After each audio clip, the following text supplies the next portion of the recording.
డబ్బు, అనారోగ్యం, ఉద్యోగం, వ్యాపారం, అప్పులతో బాధపడుతున్నారా? మీకోసమే లాంచ్ యువర్ ఫ్యూచర్ ప్రోగ్రామ్.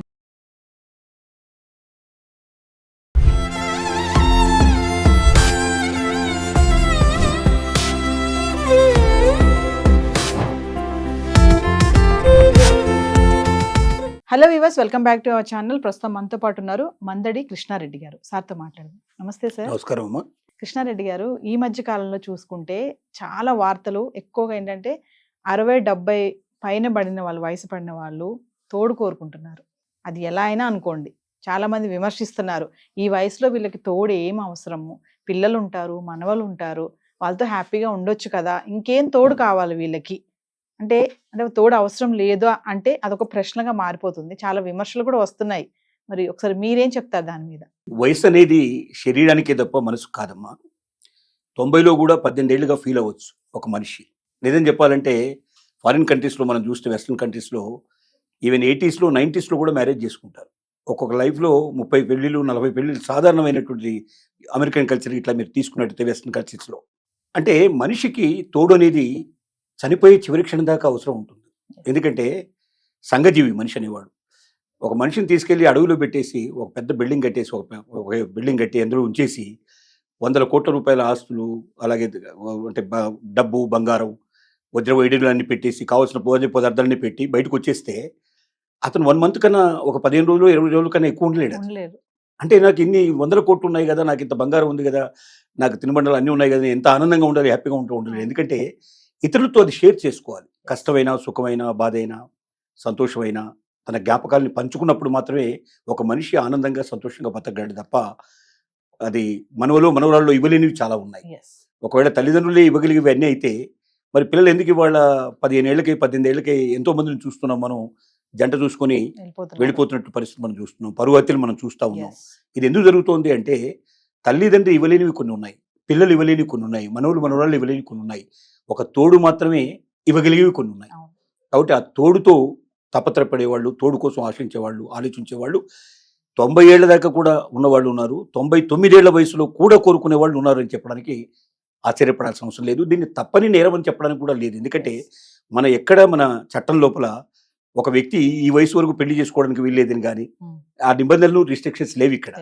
కాకపోతే ఒకటే ఏంటంటే చట్ట ప్రకారంగా ఆ వివాహం కానీ లేకపోతే వాళ్ళు కలిసి ఉండడం కానీ జరుగుతుందా అనేది మనం చూడాల్సిన విషయం. అంతకు మించి ఇది తప్పు, ఇది నేరం అని చెప్పడానికి ఏ పిల్లలకు హక్కు లేదు, ఏ మనవాళ్ళకు హక్కు లేదు. ఎందుకంటే ఒక మనిషి మనసు ఆనందంగా ఎలా ఉండాలనేది అతను సొంతంగా నిర్ణయించుకోవాల్సిన విషయం తప్ప ఎవరో చెప్తే అతను సంతోషంగా ఉండే అవకాశాలు లేవు.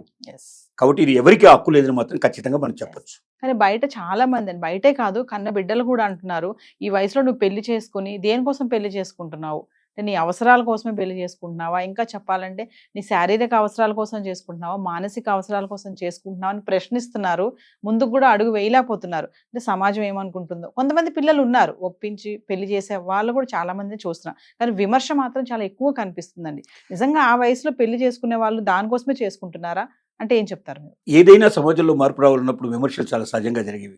ఒకప్పుడు మనకు చిన్న వయసులో పెళ్లి చేసేవాళ్ళు. 8 సంవత్సరాల్లోనే అష్టాదశ షోడశ అని చెప్పి 8 ఏళ్ళు దాటితే పాపం అమ్మాయికి పెళ్లి చేయకపోతేనే భావించేవాళ్ళు. ఆ రోజుల్లో 8 ఏళ్ళకి పెళ్లి చేసేవాళ్ళు. బాల్య వివాహాలు చాలా సహజంగా ఉండేవి. ఆ బాల్య వివాహాలు వద్దు, అవి తప్పని చెప్పిన వాళ్ళని విమర్శించారు, రాళ్ళు తీసుకుని కొట్టే ప్రయత్నం చేశారు. సమాజం ఎప్పుడు కూడా తను విధించుకున్నటువంటి కొన్ని ఏదైతే కట్టుబాట్లు ఉంటాయో వాటిలోంచి బయటికి రావడానికి ప్రయత్నం చేసినప్పుడల్లా విమర్శలు చాలా సహజమైన విషయం. ఇది కనిపెట్టిన వాళ్ళు కూడా, కరెంట్ కనిపెట్టిన వాళ్ళని కొట్టే ప్రయత్నం చేశారు, చంపే ప్రయత్నం చేశారు. అంటే మంచిని ఏదైనా తీసుకురావడానికి ప్రయత్నం చేయడం కానీ, ఒక మార్పు తీసుకురావడానికి ప్రయత్నం చేసినప్పుడు సమాజం హర్షించడం అనేది సహజంగా జరగదు.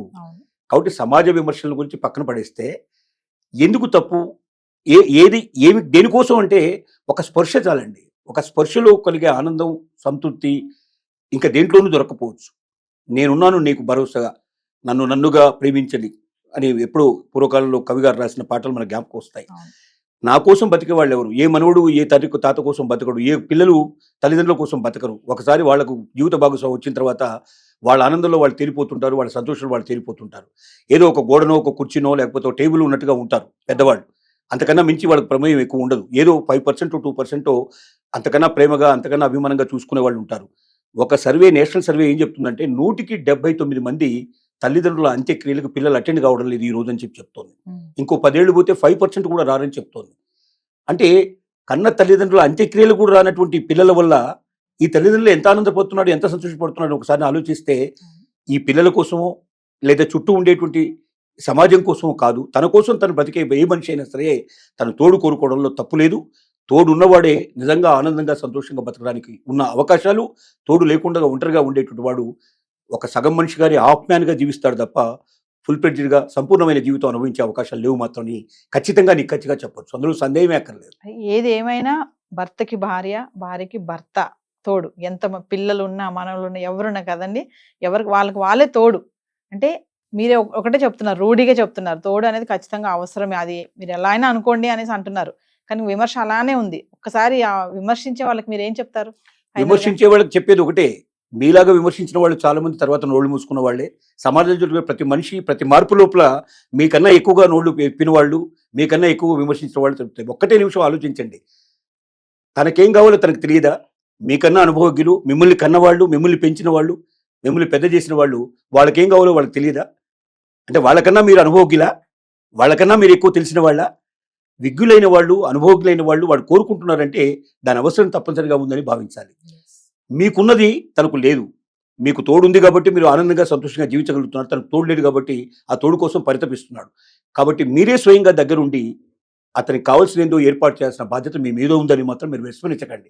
ఎందుకు ఈ పిల్లలు ఎక్కువగా ఇష్టపడటం లేదంటే, తండ్రి గారి పేరు మీద ఉన్న ఆస్తి ఏదైనా ఉంటే అది కాస్త పోతుందేమో అని భయపడుతూ అది కూడా మాకే దక్కాలని చెప్పి కోరుకునే స్వార్థపరులు చేసే పని తప్ప ఇది నిజంగా తల్లిదండ్రుల సంతోషం కోరుకునే ఏ పిల్లలైనా దగ్గరుండి సంతోషంగా తోడు కోసం ప్రయత్నం చేస్తారు.